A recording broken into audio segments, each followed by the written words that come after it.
The bells of the convent tolled for the last time. High in the hills of Thessaly, where olive trees shivered in the autumn wind, a small band of nuns gathered inside their fading chapel. They prayed beneath cracked frescoes, saints with faces long scraped away by age and sorrow. On the horizon, fire shimmered. Ottoman banners were already visible, red cloth fluttering like sparks across the mountains. The women knew exactly what that meant. No riders came from the nearby towns. No soldiers remained to guard them, only the stillness before conquest. Their abbeys, Sister Eleni of Lissa, stood before the altar holding a silver crucifix that had survived a century of storms. She whispered, "If they breach our walls, keep your vows inside your hearts that they cannot take." But she was wrong. When the empire's armies reached the convent gates, vows, prayers, and sanctity meant nothing against what history tried to erase. If you're drawn to documented records from the Ottoman-Byzantine frontiers, don't forget to subscribe. It helps us uncover more of the accounts buried in archives, from missionary letters to Vatican reports. Now, back to the story. The first stones of the convent collapsed before sundown. The hymns that once filled those halls were drowned out by iron and screams. The Ottomans didn't waste arrows on holy places. They shattered the gates with cannon fire, both a warning and a declaration. To them, a convent wasn't sacred ground. It was a symbol of defiance, proof that the cross still dared to rise in conquered soil. Inside the sisters hid their relics, silver chalices, embroidered icons, fragments of saint bones beneath the chapel floor. They believed if their bodies were lost, their faith might still endure. But the soldiers weren't after treasure. They wanted evidence, proof that they had crushed not just the enemy's armies, but their God. By nightfall, the surviving nuns were herded into the courtyard. Torchlight turned their white robes into shifting gold and shadow. They were told they'd be taken before the Pashur, a promise few ever lived to see fulfilled. What followed became legend, so grim that even church chroniclers avoided the details. By dawn, the convent was ash. Smoke drifted from the refectory where the women once shared bread in silence. Ottoman flags fluttered from the bell tower, signaling nearby units that resistance was over. Yet in that courtyard, something unexpected happened. The soldiers waiting for screams heard singing instead. Bound with rope, the surviving sisters began to chant a hymn not of despair but defiance. The Agnus Dei, Lamb of God who takes away the sins of the world. Their voices trembled but never broke. The Ottoman captain, unsure whether to laugh or silence them, ordered the abbess dragged forward. Eleni still clutched the silver cross rescued from the altar. The captain promised her mercy. If she renounced her God and accepted the conqueror's faith, her sisters would live. Her reply sealed her fate. "I have already given my life. What else can you take?" The captain hesitated, perhaps moved, then turned away, leaving her to his men. What followed was never written in full. Even Ottoman records which glorified victory described it only as discipline for those who refused reason. Yet in later European letters, her name resurfaced. Eleni of Lissa, the nun who would not kneel. By midday, the convent's bells were melted for coin, and the rooftop cross shipped east as a trophy, but soon, rumors spread across nearby villages. They said that when the wind swept through the ruins at night, one could still hear women's voices, not crying, but praying. The smoke had barely faded when the march began. What remained of the order? 22 women in torn habits were driven south toward the coast, ankles bound, watched by Ottoman horsemen to the empire. They weren't prisoners of war, but symbols of conquest, proof that even sacred walls could fall. The journey was merciless. The sun scorched the road. The sisters, who had never stepped beyond their cloister,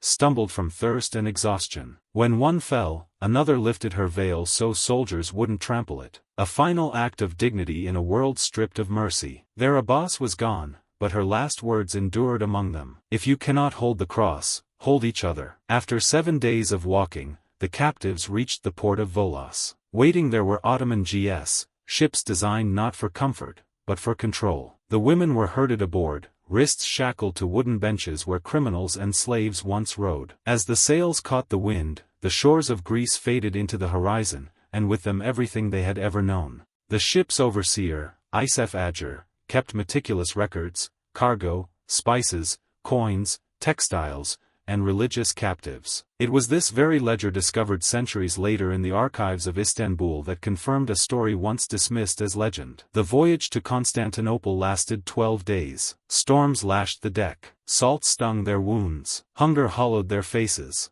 Yet what broke them most wasn't pain. It was silence. No one spoke to them except to bark commands. They existed like ghosts floating between sky and sea. At night, the youngest, Sister Magdalena, whispered psalms beneath her breath. Her voice was faint, barely audible over the crashing waves. But even the chained prisoners around her, Greeks, Serbs, and Italians, turned their heads to listen. For a moment, the sea seemed to still. When the ship finally entered the Bosphorus, the sisters saw the skyline of Constantinople rise before them, its domes and minarets glowing like blades in the dawn. Across the strait, the city seemed alive, breathing with power. For centuries, it had been called the city of the world's desire. Now, it would become their cage. From the docks, they were paraded through narrow streets lined with merchants, soldiers, and slaves. Locals paused to stare. Christian nuns among captives were a rarity. Even in an empire built on conquest, they were led past the ancient walls of Black Ani toward the imperial district where their fates would be sealed. In the shadow of Hagia Sophia,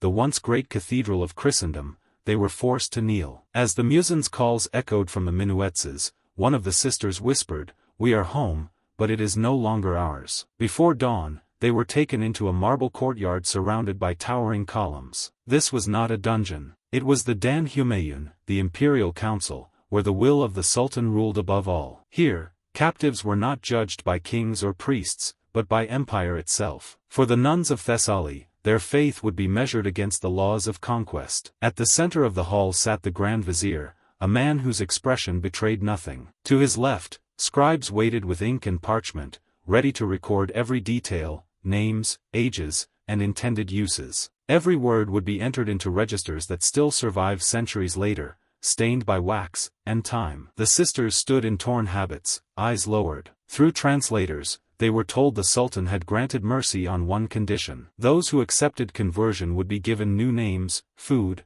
and life within the palace. Those who refused would face the discipline of faith, a phrase that could mean imprisonment or disappearance. None spoke. Sister Magdalena trembled. She had seen what happened to other captives brought before the vizier. Greeks, Armenians, Slavs, all swallowed by the empire's silence. Before the guards could drag her forward, one of the elders, Sister Dearest, stepped out of line. She addressed the vizier not as a captive, but as someone who had lived long enough to watch empires rise and decay. "My lord," she said, "you may rename us, but you cannot rewrite the prayers we carry." The interpreter hesitated, unsure whether to translate such words. When he did, the vizier's face remained unreadable. Then he replied coldly, "Prayers fade when the tongue forgets how to speak them." With a motion of his hand, the sisters were dismissed, not to execution, but to the lower chambers of Topkapı Palace, where unclassified captives were kept. Some would call it mercy. Others would later call it something far worse. Some were given a different kind of prison, one disguised as service. Beneath the palace gardens lay a labyrinth of stone halls sealed from the sun. Each chamber had a thin slit for light, barely enough to tell night from day. The nuns were strict of their habits, clothed in rough garments, and told they would now serve cleaning floors, sewing garments, feeding fires for the upper chambers. It was meant to break them, to turn holiness into servitude. But the Ottomans underestimated them. These were women who had already lived under vows of silence and denial. Hunger, cold, and solitude were nothing new. For them, suffering was not punishment. It was devotion made real. Even in this subterranean prison, their discipline became armor. At night, they prayed in secret. One carved a cross into the clay wall with her fingernail. Another traced verses into the dust beneath her straw bed. They began counting days by the rhythm of the muezzin's call, not out of conversion, but as a defiant clock for faith that refused to die. Soon whispers spread among the servants. There were stories of the silent sisters, foreign women buried beneath the palace who never spoke, never begged.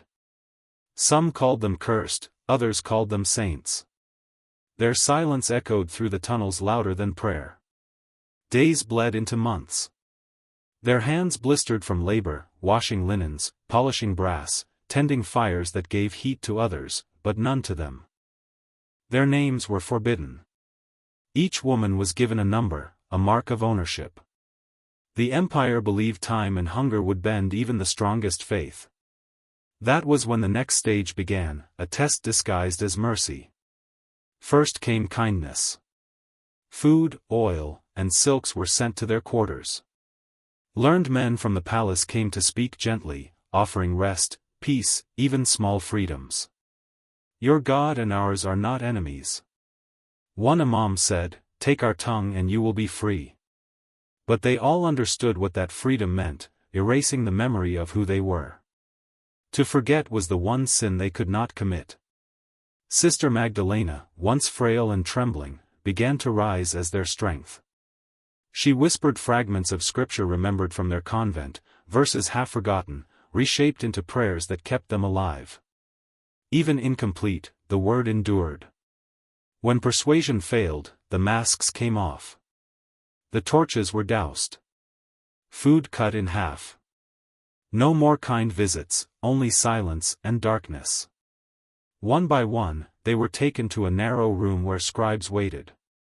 Each was told to repeat a single phrase of submission. Those who did were allowed to live within the palace walls. Those who refused disappeared.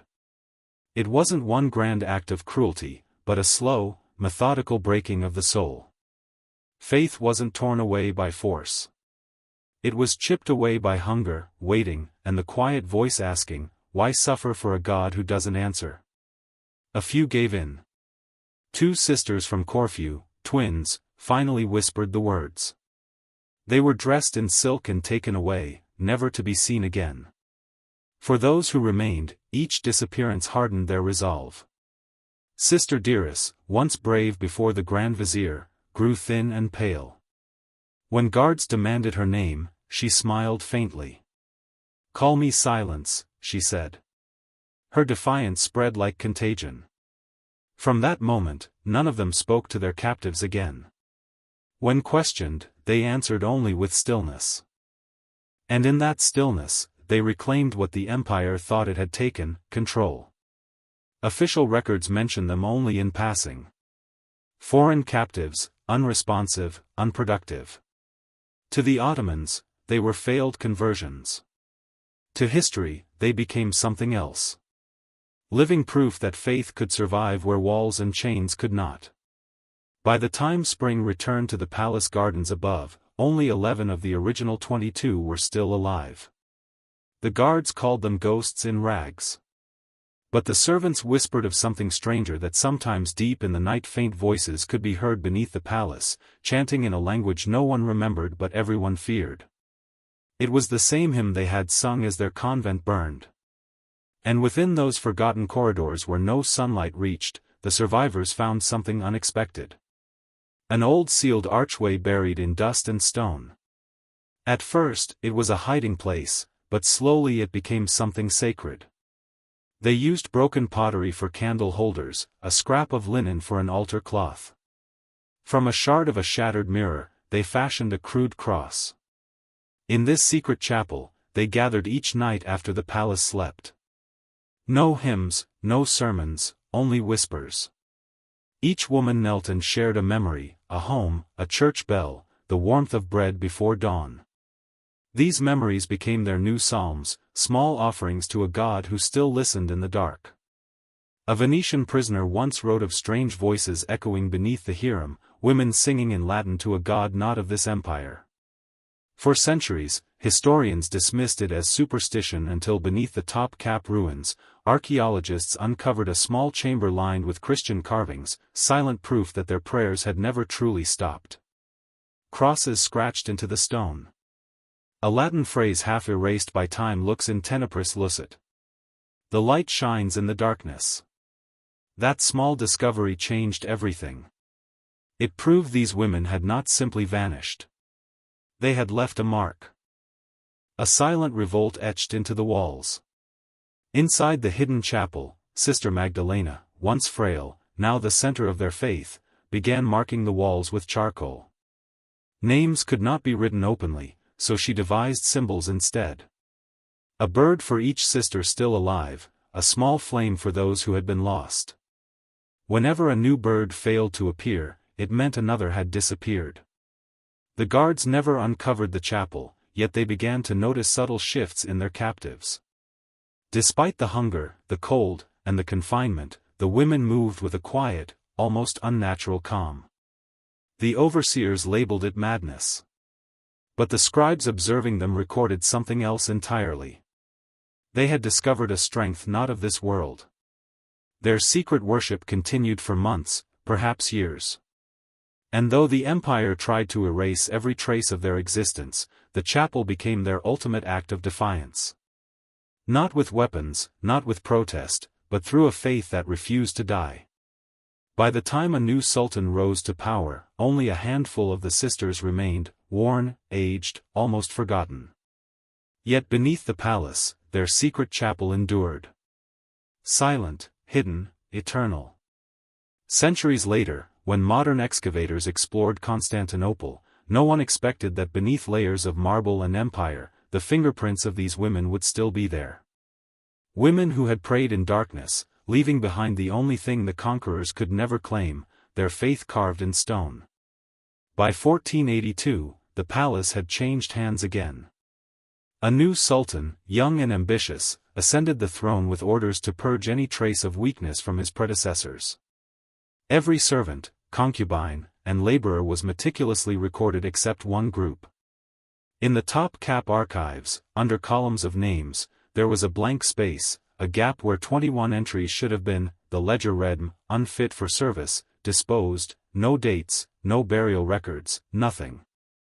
This was how history erased them, not with fire, but with withheld ink. And yet the silence itself became proof. Only something shameful is hidden so carefully. Centuries later, an Ottoman courtier's diary surfaced in the archives of Bursa, cryptically mentioning foreign women who had refused to submit and disappeared beneath the palace foundations. Another letter intercepted by Venetian spies in 1484 spoke of nuns who would not bow to the Sultan's will. Together, these fragments revealed a truth the empire had tried to bury.